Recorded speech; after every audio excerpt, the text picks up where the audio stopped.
So, Betsy burps and Klaus profits.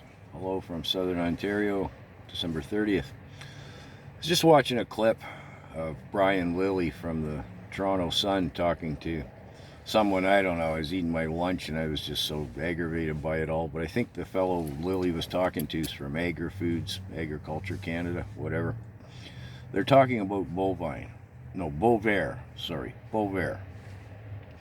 to stop Betsy from burping and farting. I did a video about 3 weeks ago, thereabouts, on this subject matter, exposing that basically the WEF, the World Economic Forum, owns this product. So, it's available in Canada now. It has not been legislated that the farmers must use it yet. My money rides, it will be, as soon as Trudeau can figure out how to pass legislation without turning in those documents to the RCMP or whatever happens there in that whole show up in Ottawa. But anyways, so the farmer will have to buy, and this will happen in all of the WEF run countries. In Europe and the UK, it'll happen.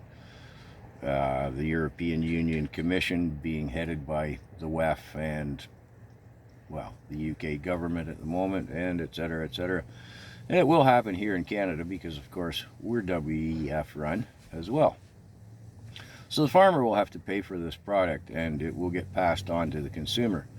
Not to worry, science says that it's safe. It's safe, and yeah, all that stuff.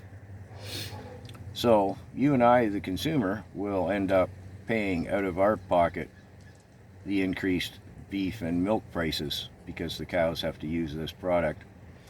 But again, no worries, it's been tested as safe and effective, they tell us. But the money goes to the World Economic Forum. Do you remember in 2020 and 21 what was referred to as the transfer of wealth, where 1/3 of the world's money moved from our wee pockets through this and to Klaus? Same deal with Bovaer. Anyways, have a happy new year. I don't really have a summation for the video other than to say, unless there's some big changes in this country, Betsy's going to be eating Bovaer sometime in 2025.